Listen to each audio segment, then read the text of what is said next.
husnul khatimah. Amin. Allahumma amin. Selanjutnya, innallaha wa malaikatahu yusalluna 'alan nabi ya ayyuhalladzina amanu sallu 'alaihi wa sallimu taslima. Salawat salam kita hadiahkan kepada baginda Nabi. Allahumma salli ala Muhammad wa ala ali Muhammad. Ibu-ibu semua sehat? Alhamdulillah. Baik ibu-ibu yang saya sayangi karena Allah, tadi pagi saya dengar di masjid ini sudah pernah membahas bab kurban. Maka kita tidak bahas lagi. Saya menganggapnya sudah tuntas ya. Yang penting ibu yang harus tahu cuman sunnahnya saja. Larangan potong kuku, cukur rambut di tanggal 1 sampai 10 Zulhijjah. Hukum memakan hewan kurban untuk mendapatkan litabarruk, untuk mendapatkan berkahnya. Nah, kemudian yang ketiga, kurban nazar dagingnya tidak bisa dimakan. Kurban atas orang tua yang meninggal, kalau dia meninggalkan wasiat boleh. Kalau dia tidak meninggalkan wasiat, maka ada ikhtilaful ulama. Ada yang menyatakan boleh, ada yang menyatakan tidak. Kalaupun mau dilakukan silahkan, tapi dagingnya dipisah. Tidak dianjurkan untuk dimakan. Bilang saja ini kurban atas nama almarhum. Nanti kalau dapat kupon jangan dikasih yang ini, pakai daging lain untuk ngasih saya. Seperti itu. Dan seterusnya gitulah ya. Nah, itu hal-hal yang paling penting dan banyak lagi tentang kurban yang inti-intinya saja perlu ibu kita ketahui bersama. Menjual daging kurban juga tidak boleh. Panitia tidak boleh menjualnya. Harus dibagikan sepenuhnya. Kalaupun mau dijual, nyampai dulu ke tangan kita. Kalau udah nyampe ke tangan kita, maka bolehkah kita jual daging itu terbagi dua? Orang kaya tidak boleh melakukannya. Orang miskin kalau terdesak boleh. Tapi anjurannya hanya memberikan saja. Nah, jadi semoga sudah dibahas subuh tadi secara detail. Kita lanjutkan kajian kita berikutnya. Cocok? Baik, ibu-ibu yang saya sayangi karena Allah, kita akan membahas tentang apa saja amal yang selama ini terbiasa kita lakukan. Tetapi sesuatu itu kita lakukan, kita nggak tahu bahwa selama ini ternyata kita melakukan itu. Dan amal yang akan saya sebutkan hari ini, insya Allah bisa menggugurkan dosa-dosa kita. Ibu-ibu punya dosa tak? Enggak lah, dikit aja lah ya kan. Dikit-dikit ngomongin orang, dikit aja. Dikit ya. Baik ibu-ibu yang saya sayangi karena Allah, kita akan membahas tentang amal apa saja yang bisa menggugurkan dosa-dosa kita. Semoga kita sebenarnya sudah melakukan amal ini. Saya hakul yakin. Cuma kalau kita tahu ternyata ini bisa menggugurkan dosa, jangan-jangan bisa lebih rajin mengerjakannya. Itulah harapan saya. Ya kan, kita udah lakukan. Ketika kita tahu, jangan-jangan kita bisa lebih rajin mengerjakannya. Bahwa ada amalan dalam kehidupan sehari-hari yang itu senantiasa kita lakukan setiap hari tanpa kita sadari, ternyata itu bisa menggugurkan dosa-dosa kita. Lain kali kalau kita melakukan sebuah amal, kita mesti tahu dulu motifnya. Oh, saya mau ngerjakan ini, apa ya gunanya? Apa ya fadilahnya? Semakin kita tahu fadilahnya, semakin kita semangat mengerjakannya. Betul ya? Baik. Amalan apa saja yang dapat menggugurkan dosa-dosa kita? Saya mulai dari yang paling kita sering lakukan sampai yang jarang kita lakukan. Tanpa kita sadari, amal yang pertama yang bisa menggugurkan dosa-dosa kita adalah ternyata ibadah sholat kita. Dalam hadis dijelaskan bahwa ketika kita sujud, maka akan ada dua keutamaan buat kita di setiap sujud kita. Yang pertama, ditingkatkan 1 derajat kita. Yang kedua, diampunkan 1 dosa kita. Bayangkan, orang-orang yang diangkat derajatnya oleh Allah Azza wa Jalla, hidupnya akan lebih tenang dan bernilai. Karena derajatnya naik. Nah, apa ciri-ciri orang yang diangkat derajatnya? Salah satu orang yang diangkat derajatnya, yarfa'illahu alladhina amanu minkum walladhina utul ilma darajat. Allah itu akan mengangkat orang-orang yang beriman dan orang-orang yang berilmu pengetahuan. Makanya rajin-rajin menuntut ilmu. Semakin kita banyak ilmu, semakin tinggi derajat kita di hadapan manusia dan di hadapan Allah Azza wa Jalla. Jadi ternyata sholat kita, ketika sujud kita, itu bisa diangkat dosa kita dan kemudian bisa ditingkatkan derajat kita. Ya iya dong, karena dalam sholat itu isinya ada zikir dan doa. Ada zikir dan doa. Apa beda zikir? Zikir adalah memuji Allah. Apa itu doa? Doa adalah minta kepada Allah. Zikir dulu atau doa dulu? Kita zikir dulu, baru kita doa. Dipuji Allah dulu. Subhanallah, Allah maha suci Allah, Allahu Akbar, Allah maha besar. La haula wa la quwata illa billah. Tiada daya dan kekuatan melainkan kekuatan Allah. Baru ujungnya minta, ya Allah mintalah rezeki ya Allah. Kan gitu kan? Jadi zikir dulu baru doa. Ya jelas sholat itu di dalamnya semuanya isinya zikir dan doa. Semuanya. Coba Al-Fatihah. Ibu Arabnya saya artinya. Coba. Alhamdulillahirrabbilalamin. Alhamdulillahirrabbilalamin. Bilang. Segala puji bagi Allah Tuhan semesta alam. Terus. Maha pengasih, maha penyayang. Itu zikir atau doa? Kita balik. Zikir atau doa? Zikir. Lanjut. Penguasa hari pembalasan. Zikir atau doa? Zikir. Lanjut. Hanya kepada Engkau kami menyembah, pada Engkau kami meminta pertolongan. Zikir atau doa? Zikir atau doa? Zikir. Kan itu zikir. Kita memuji Allah, hanya kepada Engkau ya Allah, kan pujian. Lanjut. Tunjuki kami jalan yang lurus. Ujungnya apa? Baru doa. Zikir dulu baru doa. Indah makanya arti sholat itu kalau kita pelajari. Sujud, bacaan sujud. Subhanallahil a'la wa bihamdi. Maha suci Tuhanku yang maha tinggi dan dengan segala puji baginya. Zikir atau doa? Zikir. Duduk antara dua sujud. Apa bacanya? Rabbil firli, ya Tuhanku ampuni aku. Warhamni, cintai aku. Wajaburni, cukupkan aku. Warfa'ni, tinggikan aku. Zikir atau doa? Doa. Jadi waktu sujud kita berzikir, duduk antara dua sujud kita berdoa. Kan mantap itu. Sebanyak apa sholat yang kita lakukan, sebanyak itu zikir dan doa yang kita sampaikan kepada Allah. Makanya di sujud terakhir ketika mau habis sholat, kenapa itu mustajab doa? Karena di sujud itu ada yang namanya zikir. Lanjut dengan doa. Subhana rabbiyal a'la wa bihamdi 3 kali. Maha suci Tuhanku yang maha tinggi dengan segala puji baginya. Lanjut 3 kali. Baca doa sujud terakhir. Doa sujud terakhir mau doa apapun ibu boleh. Kalau ibu lagi banyak masalah, ini wajah banyak masalah nampakin redup semua.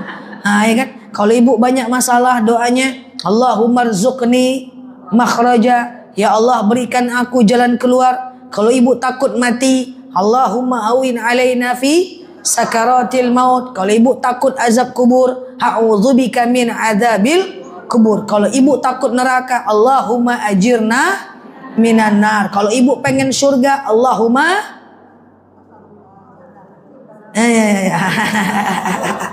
Allahumma as'alukal jannah. Aku berharap surgamu. Hafal tuh doa-doa singkat itu supaya bisa dibaca di sujud terakhir.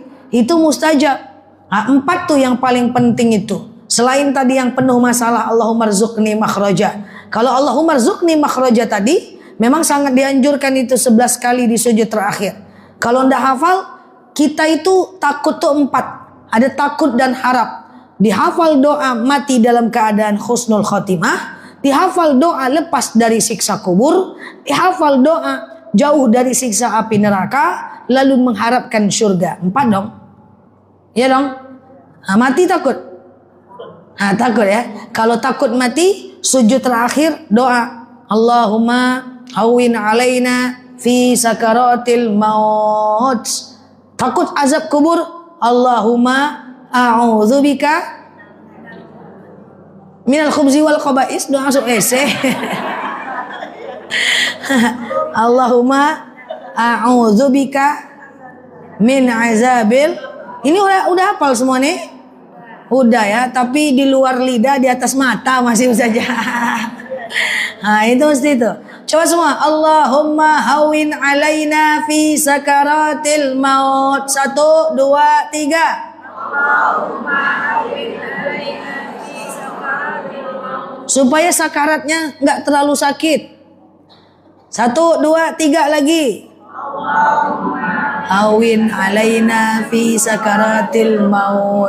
Tuh doa lepas dari sakitnya sakaratul maut. Itu dihafal, dibaca di sujud terakhir. Yang kedua, sakitnya azab kubur, sakitnya siksa kubur. Hafal doanya, dibaca di sujud terakhir.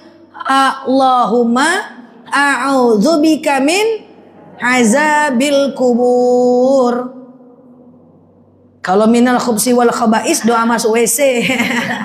Yang ketiga, doa jauh dari api neraka. Allahumma ajirni minan nar atau ajirna. Doa masuk surga, Allahumma as'alukal jannah. Cukup. 4 itu dapatan dah itu. Di sujud terakhir dibaca. Jadi Masya Allah, ya, akan diampunkan dosa kita, dinaikkan derajat kita kalau kita sholat dan kita dalam keadaan sujud. Karena sholat isinya zikir dan doa. Semuanya isinya zikir dan doa. Ya makanya kenapa doa di sujud terakhir mustajab? Karena diawali dengan zikir. Nanti setelah salam kanan, salam kiri, kita juga banyak berdoa. Karena ba'dal maktubah, setelah melakukan sholat fardu, itu doa kita juga mustajab. Jadi semakin banyak sholatnya, semakin banyak sujudnya, semakin diampunkan dosa-dosanya, semakin dinaikkan derajatnya. Paham sampai sini? Sholat sunat rawatib, dan sholat sunnah yang lainnya. Sekarang saya tanya, sholat tuh mana lebih banyak yang wajib atau yang sunnahnya? Lebih banyak sunnah. Yang wajib berapa kali? Cuman 5. Yang sunnah banyak. Ada rawatib qobliyah ba'diyah, ada sholat taubat, sholat hajat, sholat istikharah, sholat wudu, tahiyatul masjid, sholat tahajud, sholat witir, sholat tasbih, sholat safar. Banyak sekali. Ya, sholat awabin dan sholat lainnya. Semakin banyak kita sholat, maka semakin diangkat derajat kita, semakin diangkat dosa-dosa kita. Semoga kita menjadi hamba Allah yang rajin ibadah. Amin. Nah, itu diampunkan dosa-dosa kita itu. Ya, kemudian yang kedua, apa amalan yang bisa mengangkat segala macam dosa-dosa kita? Sering kita lakukan tapi jarang kita renungkan. Sering kita lakukan tapi jarang kita renungkan bahwa amal yang bisa mengangkat dosa-dosa kita atau mengampunkan dosa kita adalah berwudu.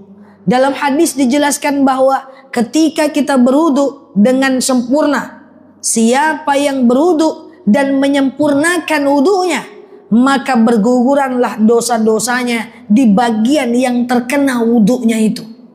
Nah, yang wajib dibasuh saat wudu ada berapa bagian? Wajib basuh wudu itu cuma 4 bagian saja.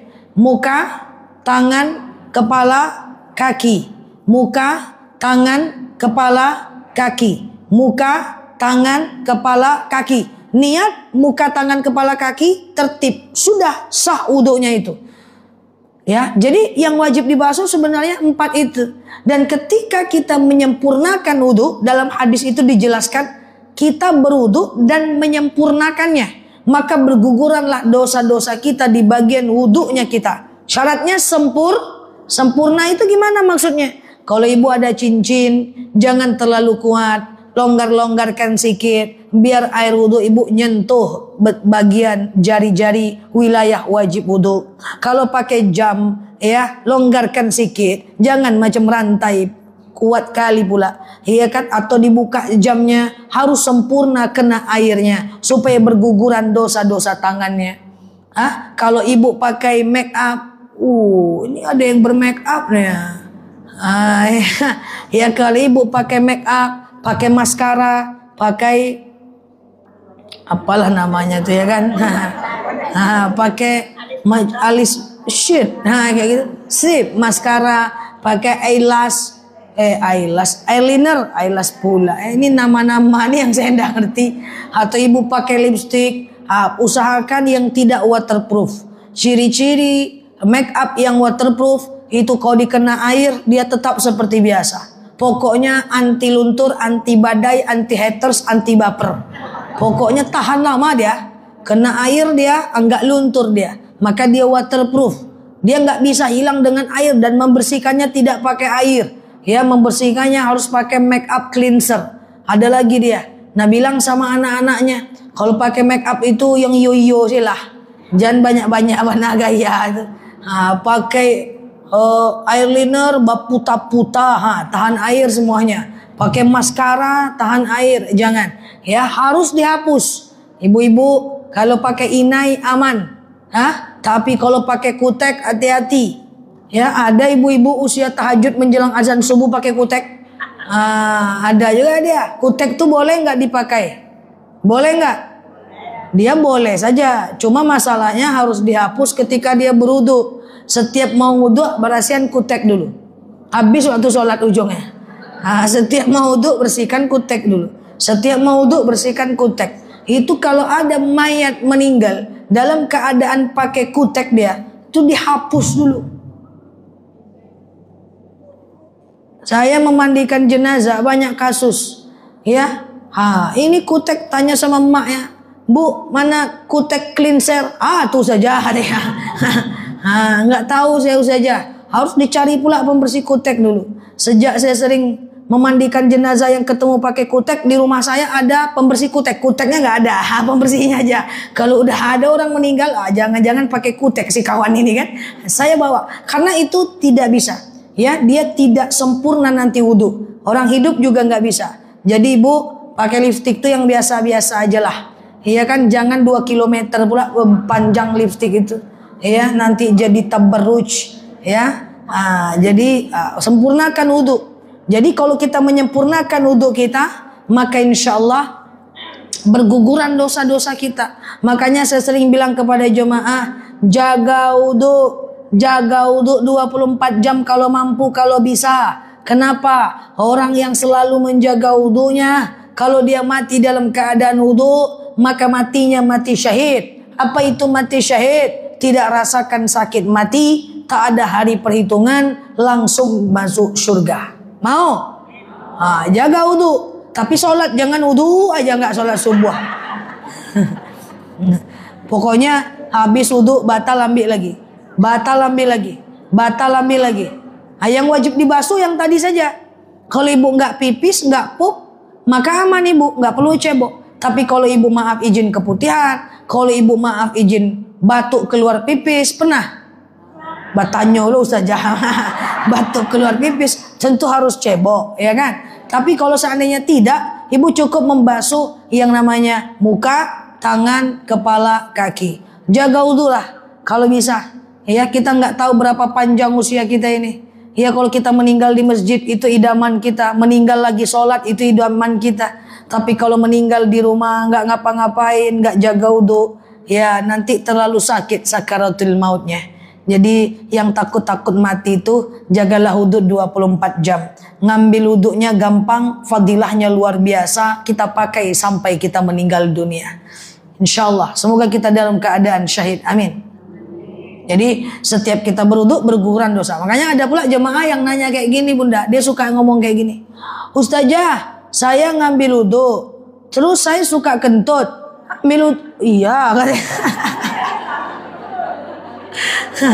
Saya ngambil wudu, terus saya suka buang angin. Saya ambil wudu lagi, saya buang angin lagi, saya ngambil wudu lagi. Malas saya ustazah. Nah, jadi gini dulu Bu. Sebelum kita ke si kentut tadi, saya jelaskan dulu. Biar ibu tidak malas wudu. Setiap kita berwudu, dosa kita berguguran, kira-kira masih malas nggak? Makin sering wudunya, makin banyak bergugurannya. Betul nggak? Saya mindset saya itu aja udah. Semakin saya sering sekali melakukannya, semakin banyak dosa yang berguguran. Jadi kalau mau wudu tuh senang hati, jangan menceringi-ceringi. Kentut lagi ya, ceringi-ceringi. Iya kan, kalau mindset, kalau cara pandangnya benar, wudu itu kita happy. Karena kita tahu ini setiap kita berwudu, dosa kita berguguran. Ini enggak, wudu lagi ya.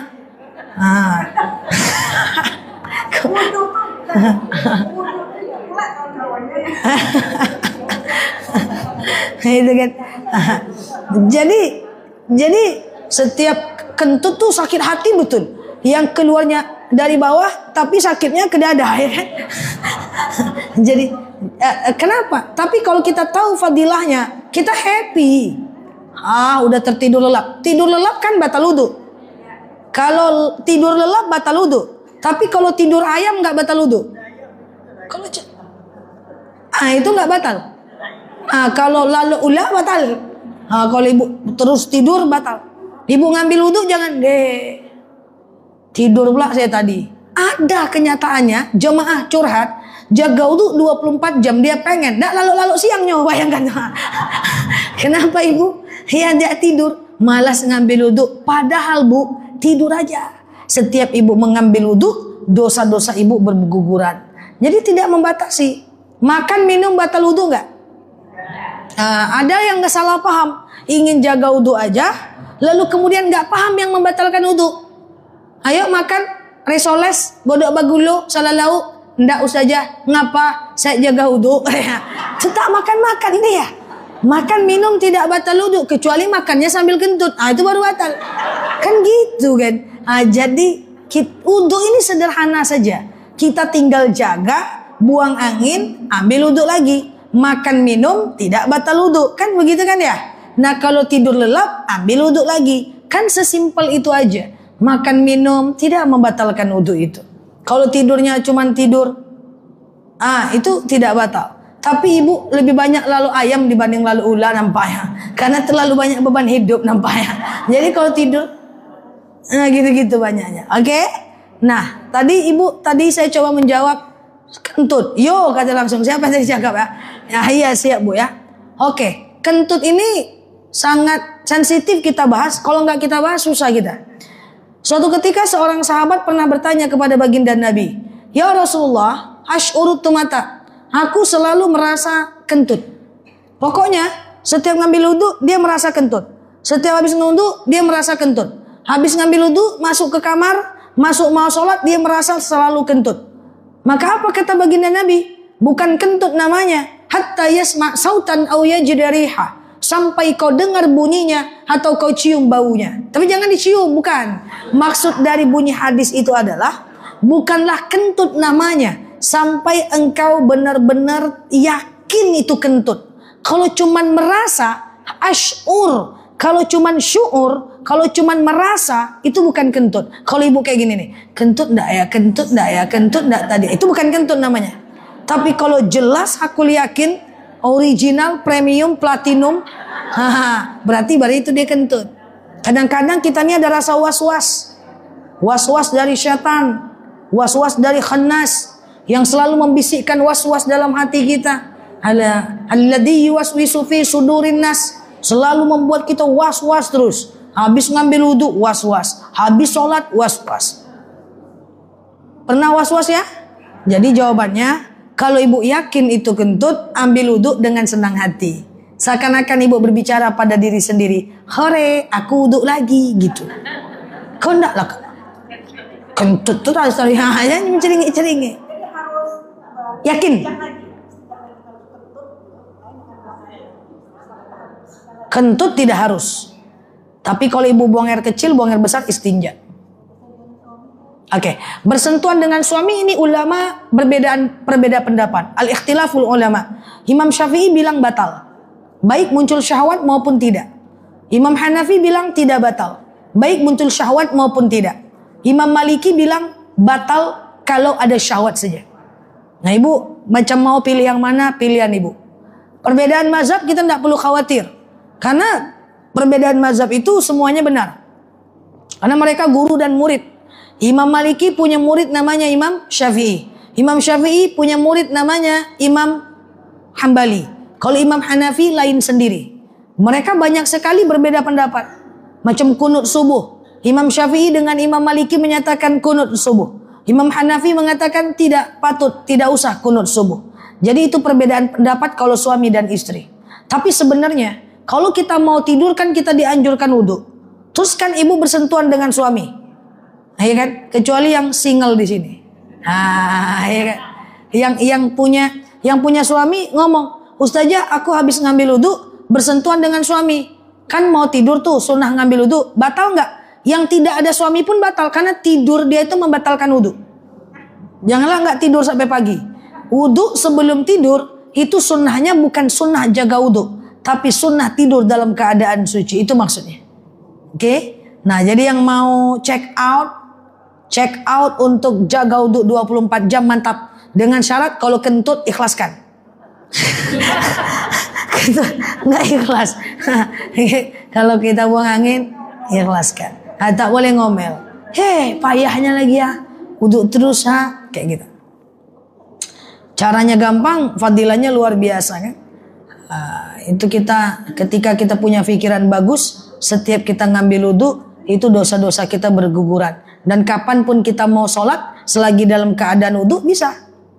Sekarang gini, ibu sholat maghrib udah wudhu, lalu menjelang isya nggak batal, wajib wudhu lagi nggak? Tidak harus toh, kecuali tayamum. Tayamum setiap sholat tayamum. Kalau ibu sakit nggak bisa kena air, setiap sholat dianjurkan tayamum. Paham sampai sini ya? Nah, yang pertama apa tadi yang menggugurkan dosa kita? Sholat kita. Yang kedua adalah wudhu kita. Yang ketiga adalah ibadah yang tanpa kita sadari sering kita kerjakan, tapi kadang-kadang kita nggak paham fadilahnya, adalah ibadah puasa kita. Puasa itu bisa menggugurkan dosa-dosa kita. Puasa itu luar biasa, Bu. Sebelum saya jelaskan lebih detail tentang puasa. Puasa itu kan menahan diri dari lapar dan dahaga dari pagi sampai maghrib, betul ya? Orang yang berpuasa ini fadilahnya luar biasa. Yang pertama, diampunkan dosa-dosanya. Yang kedua, puasanya bisa dapat memberikan syafaat pertolongan baginya di yaumil akhir. Yang ketiga, doa-doanya diijabah. Jangan remehkan orang yang berpuasa. Walaupun dia meleteh-letoi, kalau dia berdoa, doanya diijabah, Bu. Ya kan? Bahkan menurut Imam Nawawi, orang yang berpuasa, doanya diijabah sepanjang waktu dia berpuasa. Jadi dari pagi sampai maghrib, kalau dia berpuasa, doanya itu diijabah. Dan yang keempat, orang yang berpuasa akan punya satu kaplingan surga. Dia punya satu tanah kapling di surga. Dia akan masuk ke dalam surga dari pintu khusus, namanya surga Ar-Royan. Jadi di Ar-Royan ini cuman ada orang-orang yang berpuasa. Tidak ada orang yang lain di dalamnya. Jadi kalau nanti ibu rajin puasa, ketua majelis taklim rajin puasa, bunda rajin puasa, saya rajin puasa, ketemu di surga Ar-Royan semoga. Nah, jadi gitu. Nah, hanya ketemu di surga Ar-Royan. Tidak ada di surga-surga lain. Karena di surga Ar-Royan itu adalah orang-orang yang senantiasa berpuasa.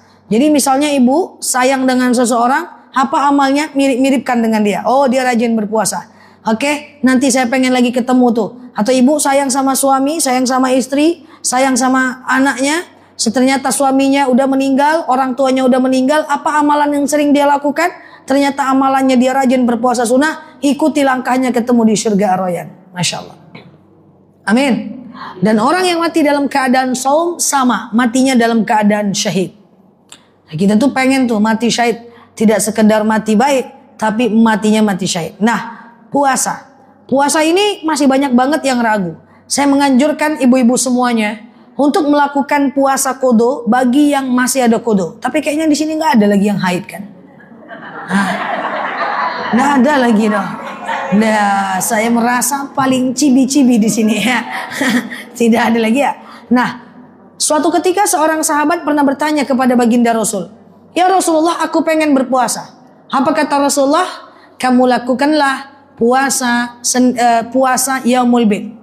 "Saya masih bisa ya Rasulullah." "Ya udah, kamu tambahlah dengan dengan puasa Senin Kamis." "Saya masih bisa ya Rasulullah." "Ya udah, kamu booster dengan puasa Daud." "Saya puasa Daud itu sehari puasa, sehari tidak. Sehari puasa, sehari tidak. Sehari puasa, sehari tidak." "Saya masih bisa ya Rasulullah." "Stop. Hanya boleh maksimal puasa Daud saja. Tidak boleh puasa sepanjang tahun." Stop, kata baginda Nabi. Jadi puasa yang paling top one dan stop, nggak ada lagi puasa di atas itu adalah puasa Daud. Suatu ketika Rasulullah SAW pernah bersabda, "Andaikan dibolehkan, aku akan wajibkan puasa Daud untuk umatku. Tapi karena itu syariatnya umat Nabi Daud, maka aku wajibkan puasa Ramadan untuk umatku dan puasa Daud kusunnahkan untuk umatku." Puasa Daud itu berat, seumur hidup. Sehari puasa, sehari tidak. Sehari puasa, sehari tidak. Sehari puasa, sehari tidak. Maka saya sampaikan, Ibu yang belum terbiasa berpuasa, maka minimal ibu berpuasa yaumul bid dulu. 3 hari setiap bulannya. 13, 14, 15 Hijriah setiap bulannya. Kalau tanggal Masehinya agak berbeda.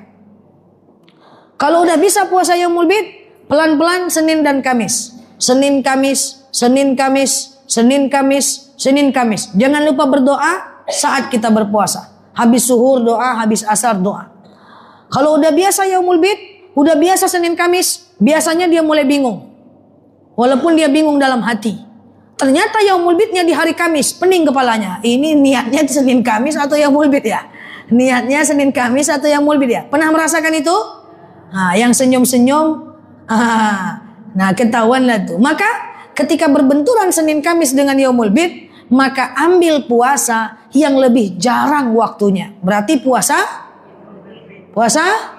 yaumul bid. Oh, dia udah rajin Senin Kamis dengan yaumul bid. Udah rajin Senin Kamis dengan yaumul bid. Rupanya ketemu puasa Arafah di hari Senin dan Kamis. Rupanya di hari Senin dia. Wah, Senin Kamis atau Arafah ya? Kan saya udah pengen konsisten nih Senin dan Kamis. Niatnya apa? Puasa Arafah.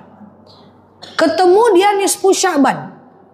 Sebelum bulan Ramadan ada bulan Sya'ban.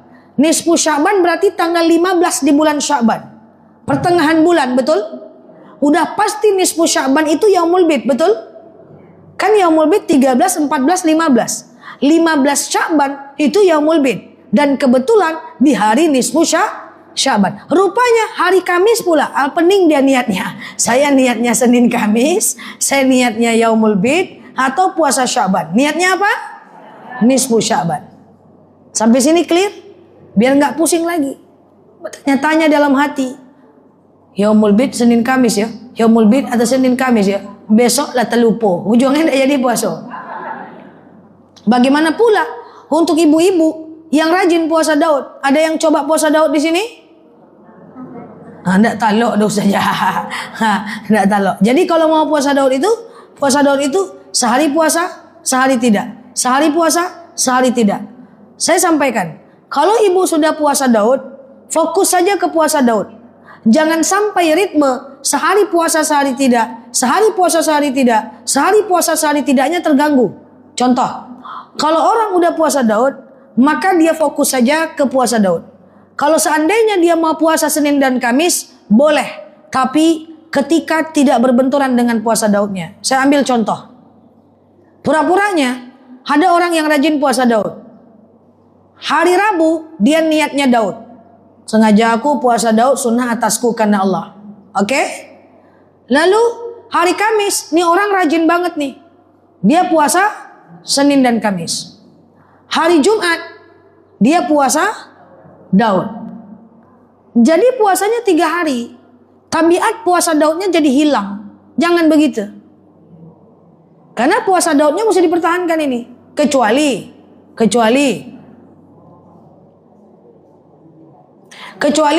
Selasa dia niatnya Daud. Oke? Rabu dia tidak puasa Daud. Betul? Kamis dia pengen puasa Daud. Boleh? Diniatkan Senin Kamis bisa nggak? Bisa saja karena Daud tuh kan sering. Bisa saja karena Senin Kamis lebih jarang. Tapi jangan sampai menghilangkan sifat daripada puasa Daudnya. Paham atau bingung? Alam beang gua ya. Semoga paham ya.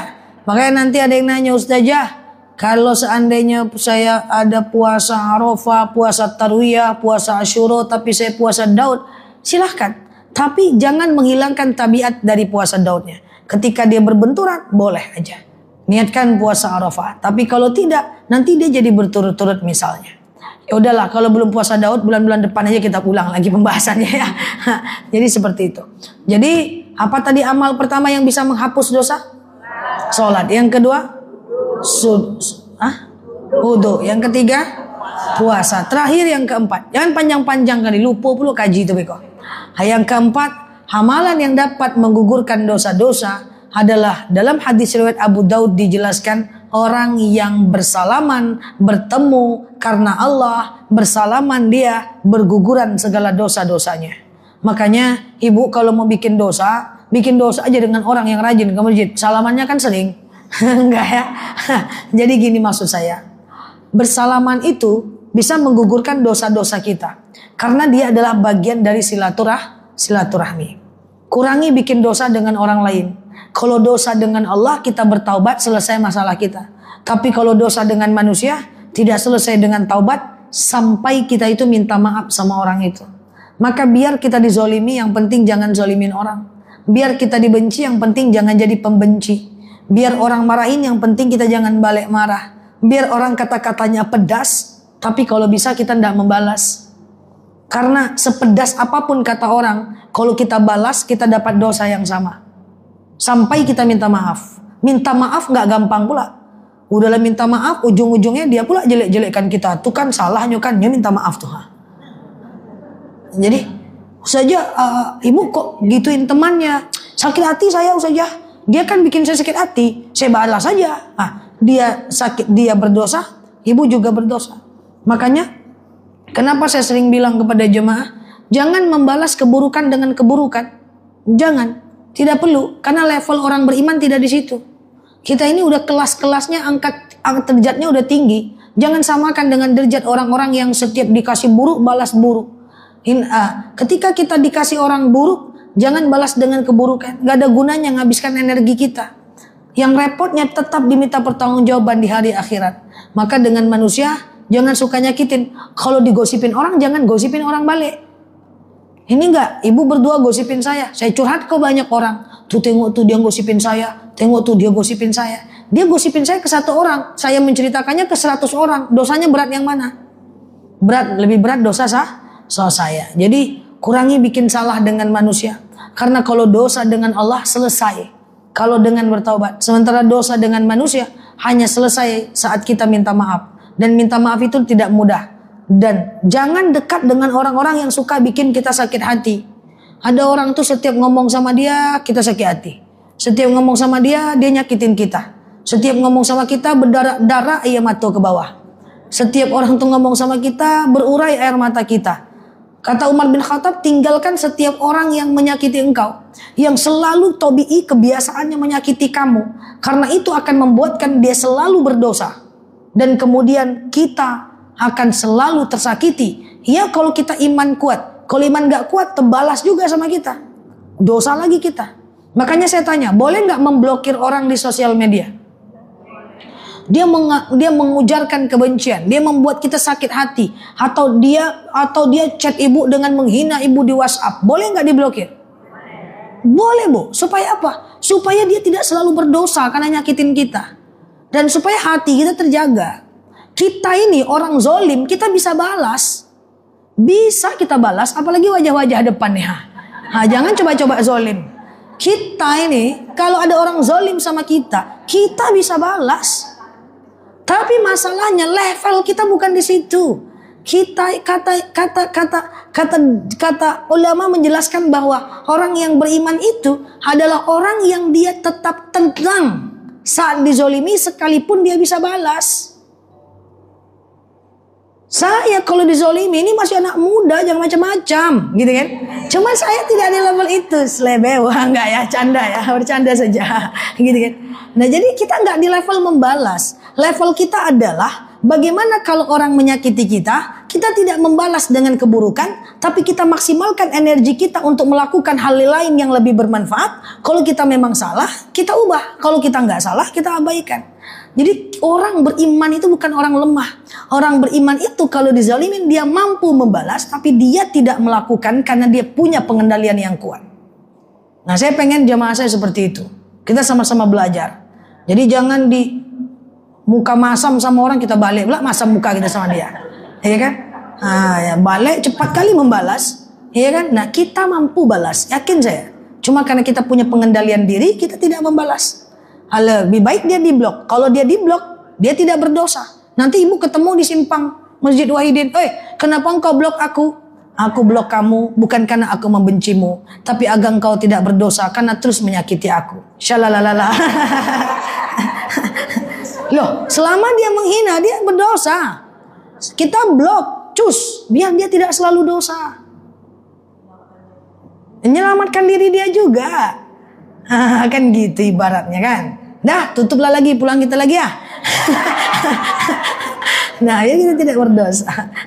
Jadi yang saya khawatirkan adalah kita jadi tidak sabar. Ujung-ujungnya kita balas juga. Kalau kita balas kita berdosa.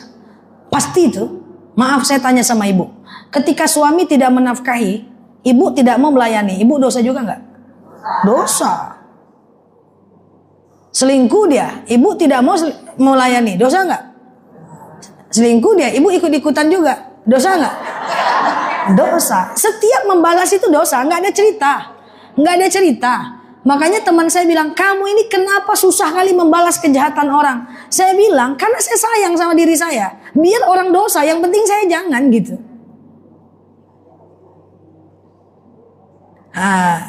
Ibu dihina orang, godok, ibu bilang, tempe goreng, dosa nggak? Dosa gitu. Paham ya? Mengendalikan diri perlu dilatih. Saya aku yakin semua jamaah online, offline saya semuanya baik-baik. Amin. Semua orang-orang yang hatinya tenang, kolbunnya salim. Amin. Orang yang santai dengan apapun yang terjadi, yang penting fokus gimana caranya biar masuk surga. Insya Allah. Amin. Allahumma amin. 4. Yang pertama sholat, yang kedua wudu, bersalaman, puasa. Semoga kita bisa memaksimalkan ini semua. Allahu a'lam bishawab. Cukup ya. Hazinnya Al-Fatihah.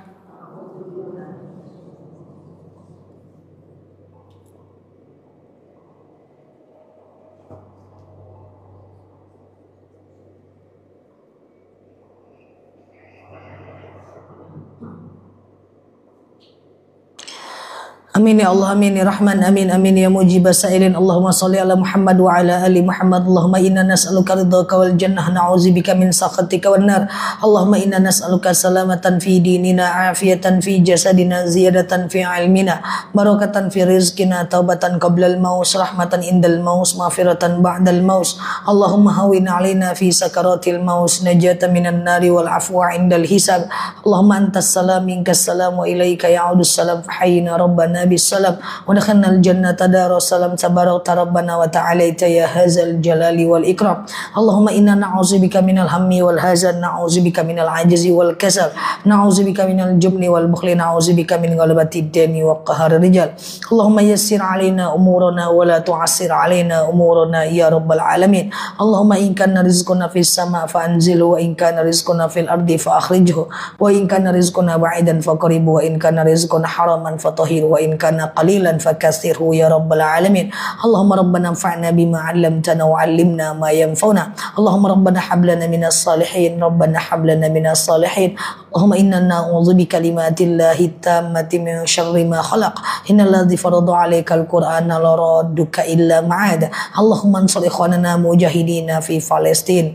Allahumma ansur ikhwanana mujahidina fi Iraq. Allahumma ansur ikhwanana mujahidina fi Mesir. Allahumma ansur ikhwanana mujahidina fi Yaman.